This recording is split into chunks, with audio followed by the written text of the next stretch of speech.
Today we get a great malicious compliance against an awful coworker. We'll get to that in a bit, but first, you're not sharpening those drill bits correctly, Sergeant. I feel like World War II's chock full of military stories is one of those bottomless veins of gold where you discover more the more you dig. This story comes from my grandfather, from whom I inherit my love of pranks, most of my sense of humor, and probably my deep appreciation for schadenfreude. Like many of his stories, I heard this one as a kid many times, usually in front of a fire with snow falling outside, and always accompanied by an eye roll and a tart comment or two from my long-suffering grandmother. Gramps was a master machinist going into the war, and he had quite a bit more experience than most people with engines and engineering. He was one of those guys that would look at just about anything mechanical with both reverence and a critical eye for making it better, and his knack for success inspired the Army Air Corps to snatch him up and plop him back down in the Midwest as a crew chief. My understanding, and I don't have any military experience here, but this is what I've been told, is that the senior non-commissioned officer in charge of the maintenance, repair, upkeep, and general functioning of a squadron is the guy that actually owned those planes.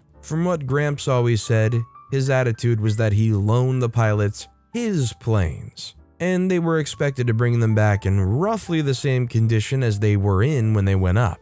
When they were on the ground, the aircraft and everything used to maintain them was part of his kingdom. One fine day, a very new, fresh out-of-the-box lieutenant, still with that new officer's smell, introduced himself to Gramps and the other guys in the unit, as they were sitting in back of one of the maintenance bays, sharpening up a big double set of drill bits that had been getting more use than usual. And by introduced, I mean came in shouting about how they were doing it all wrong. He knew all about what they were doing, of course, and so just knew that the drill bit sharpening they were doing was actually going to ruin the bits and waste war resources. And did they want the Krauts to win? He showed them all the right way to do it and wasn't going to take any lip. My grandfather was not the sort of guy that was able to keep his mouth shut, which is probably another reason they put him in charge of mechanical things that tended not to get uppity with him. I also inherited this congenital condition, but that's a separate tragedy entirely.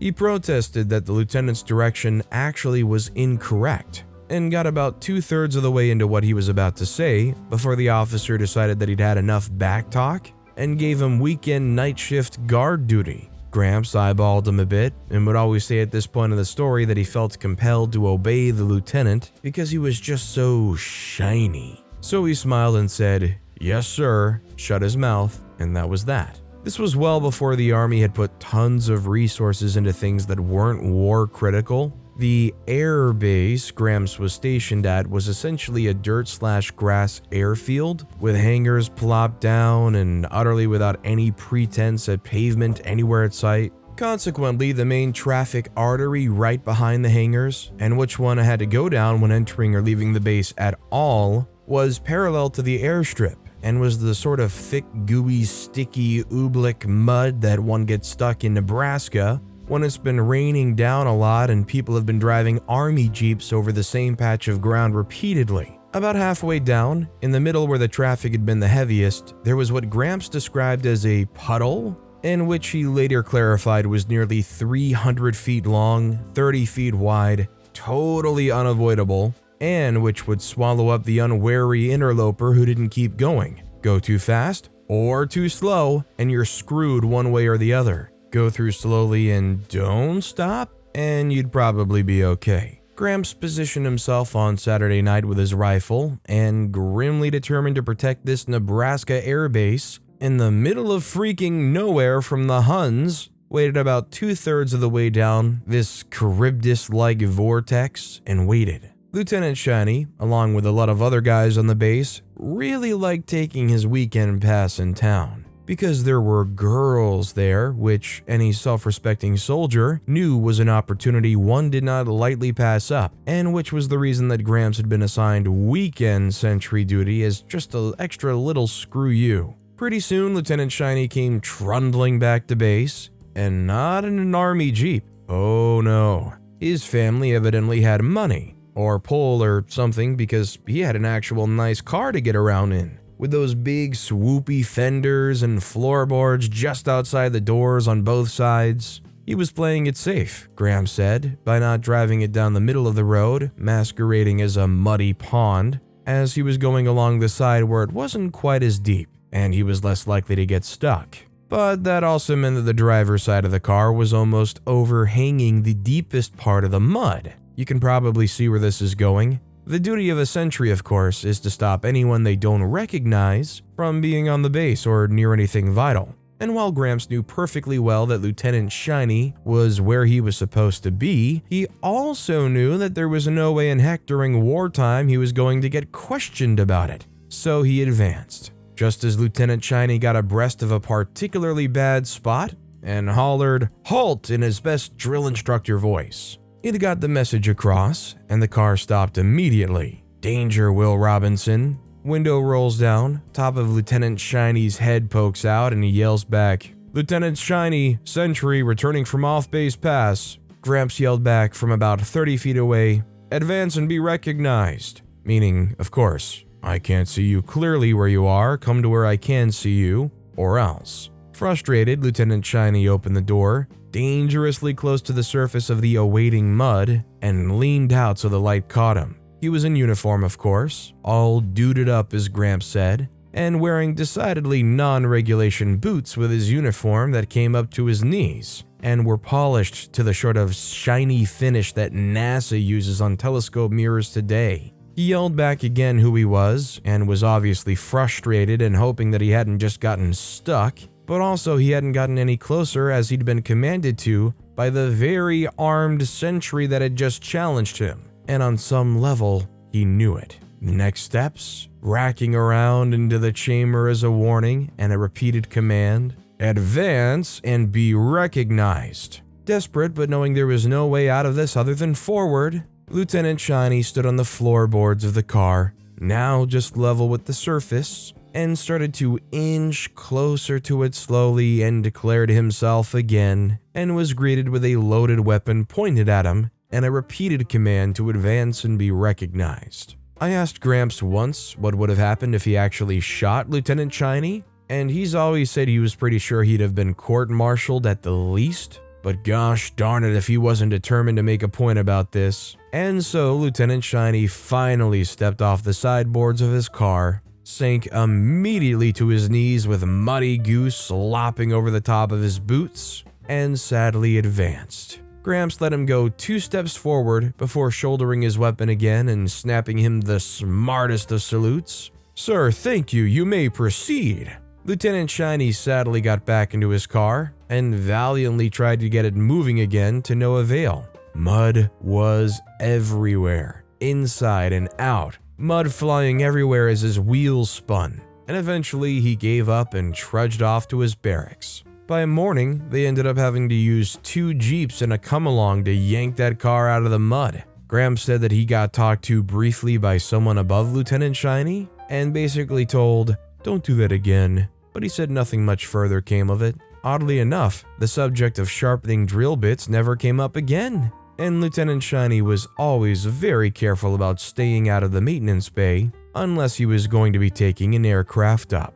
You gotta love that the Gramps in the end got a slap on the wrist because you literally cannot argue that he did protocol at all in the wrong here. Also, hi, I'm Steven, and if you enjoy awesome stories of malicious compliance, why not hit that subscribe button down below? The day pay-per-call backfired. This was 3 years ago. I no longer work for the company for stupid reasons I'll get into later as it deals with the premise as well. I worked for a phone insurance company as a customer representative working from home. Job wasn't hard, paid training and $3,000 sign-up bonus for work-from-home employees. The job stated that it was 16 hours, and then we all got bumped to 17 once training started. In the middle of training, our supervisors told us that they were implementing a new pay policy that involved tying into more of a sales role.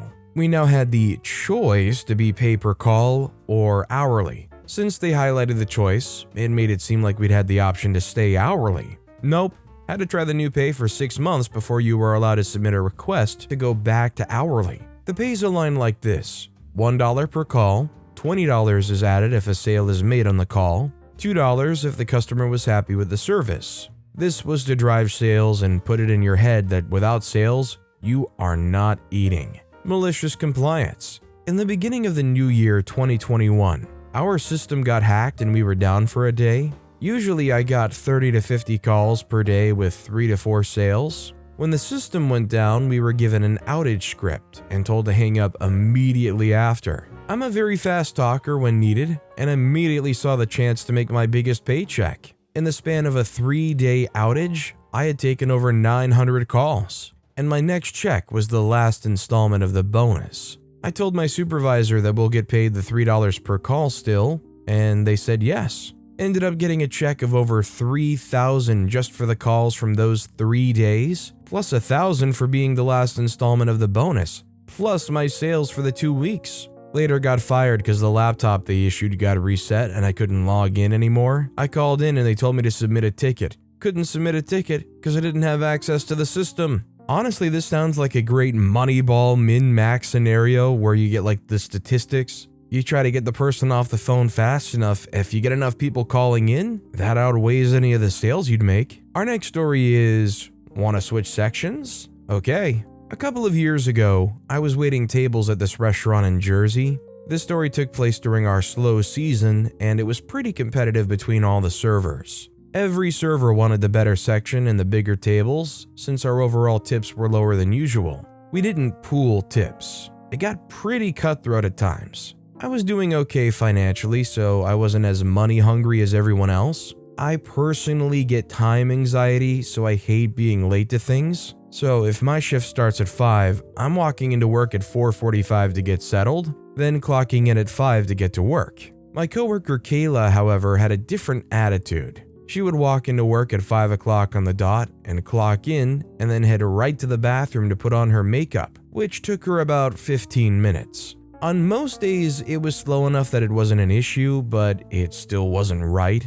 Call me old-fashioned, but when your shift starts at 5, you should start working at 5 and not apply makeup while on the clock, while you have other duties to take care of. I've never had to deal with putting on makeup, but it just seemed to me that she should have taken more time while getting ready to come to work to put it on. I've always let it slide because I'm non-confrontational, but it bothered other coworkers. However, management never got around to addressing it. One day, I walked in at my usual time, and as I clocked in at 5, I saw Kayla clock in as well and scurry off to the bathroom. I roll my eyes and walk over to the host station where there's 2 people waiting. The host asked Kayla if she was here yet because she was up for her first table in the rotation. I told her she was getting ready in the bathroom. The host rolled her eyes and went to tell her she was going to get sat. We all knew she was putting on her makeup. We weren't going to hassle her if she was on the toilet. I didn't hear the exact back and forth they had, but it took longer than I expected. The last thing I heard Kayla say was, "Just switch my section and I'll take the next one, I don't care." So the host sauntered back to me with a grin saying, "You're up for this table. Want to help me set it up?" I'm confused. Set it up?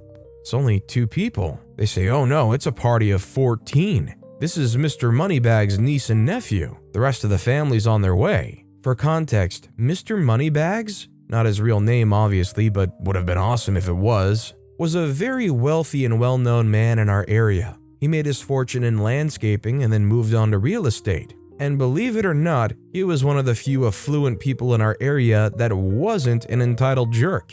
Me and the host set up the table in record time just as the rest of the party arrived. Everyone began to sit down as I greeted everyone, and just as luck would have it, I gave Mr. Moneybags a handshake as I locked eyes with a dolled-up Kayla as she entered the dining room and she realized that she had did this to herself. The next 2 hours, I waited on my 14-top table as Kayla waited on 2 tops. She actually had a table not tip at all, which is awful and I don't condone, but in this particular situation, oh well.